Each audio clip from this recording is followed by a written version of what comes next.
Hey everyone, good morning. Boy, do we have a lot to talk about, even tips on to talk about what happened on Raw last night.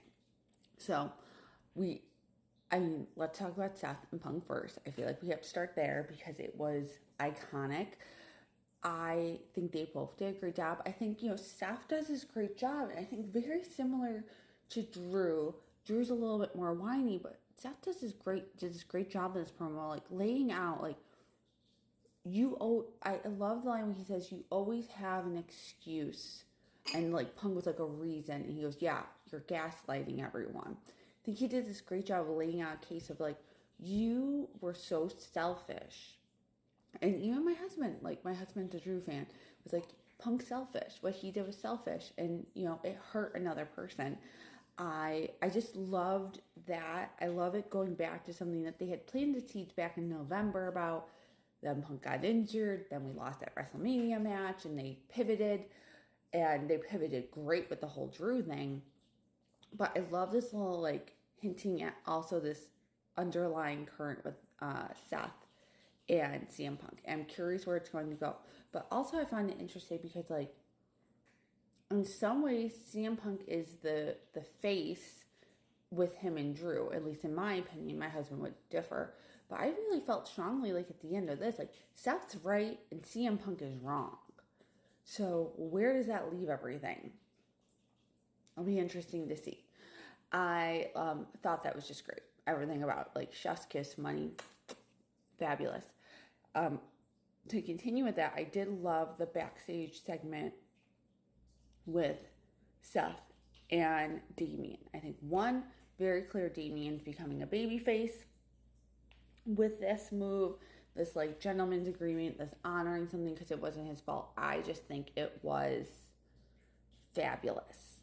I love that part, and I just love that for Drew. I mean, I love that for Damian, and I love that for Seth, and I love that after Gunther, who knows what's going to happen. Now, it'll be interesting to see if Gunther wins at SummerSlam, where that leaves Seth, and where that leads everything else. Where that leaves CM Punk, and where that leaves Drew McIntyre. I mean, it just opens so many doors. Okay, we have to talk about the Chad Gable match and the video. We got another video. I loved how they did the lights out this time, where it was like this slow, and you're like, here it comes, where is it? It like added suspense in the best way, and I'm just loving it. I really, really am. I did love like Jay being like, yeet out.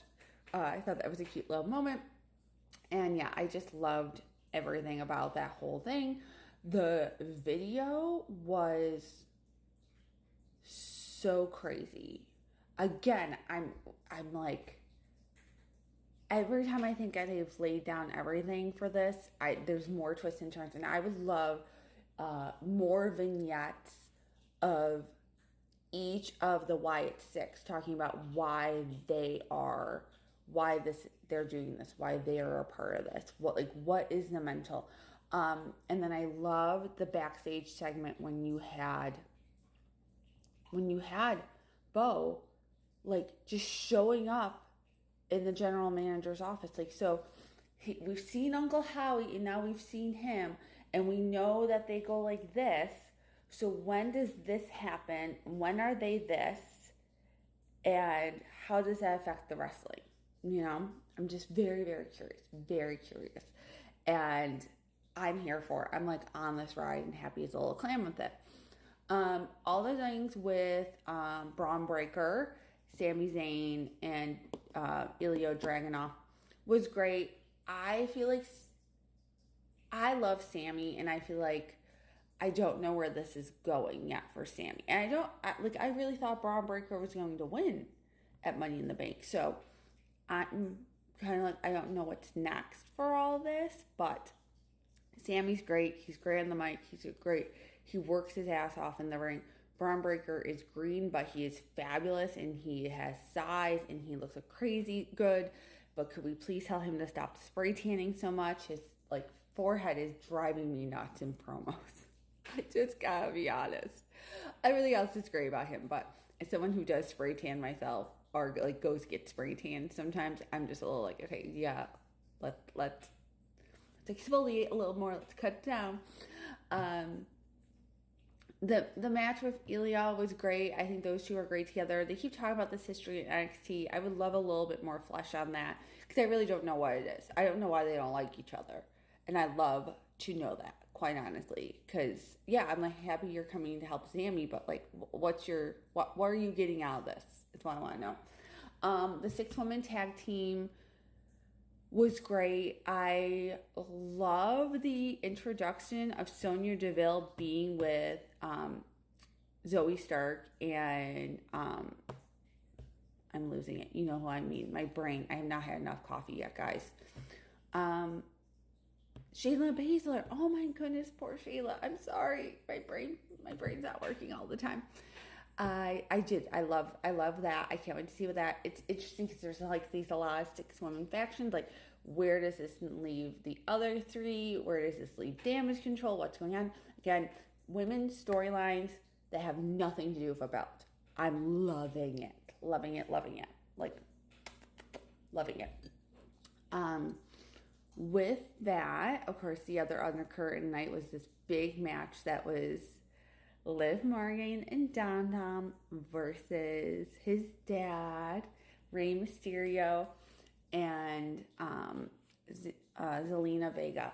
And they talked about it throughout the show. When Damien got on the phone, I'm like, it's Mommy. And my husband's like, no, she's not coming. I'm like, I'm telling you, Mommy has to come back. And I was watching that match, and I just was like watching the clock, like, is there enough time? Are they going to do an angle at the end? Do you ever watch the clock like that when you're like waiting for some big turn? And yes, y'all, Mommy has come home. You know, I was dancing the moment her music hit. My husband hadn't heard her music yet because he was still really focused on what's going on. I like jumped off the couch and I'm like, Mommy! I was so excited. Don't worry, y'all. Wyatt 6 isn't coming. My lights are centered. But yes, I cannot wait to see what happens next. I cannot wait. Please, WWE, for once, get rid of your rule that, like, guys and girls can't fight. Just let Rhea go on Dom. Just come on, please for me. Because, Mommy's taking over. And so what I think is going to be interesting, I do think this is where hopefully the schism and the Judgment Day goes. Hopefully we get the Terror Twins. That's what I really, really want. And, hopefully, Mommy kicks Dominic to the curb as she should and be like, bye. Because she's better than that. Also, I do love that Liv Morgan ran scrambling like a little girl. And that's your champion? No, that's not a champion. I'm so excited for her to be back. If you cannot tell, I am probably Mommy fan number 1. I'm obsessed with Rhea Ripley. I think she's great. So excited. I'm so happy. So those are the big points. Also, really, of course, honorable mention. I don't have enough time to talk about, but R-Truth's match, because you know me.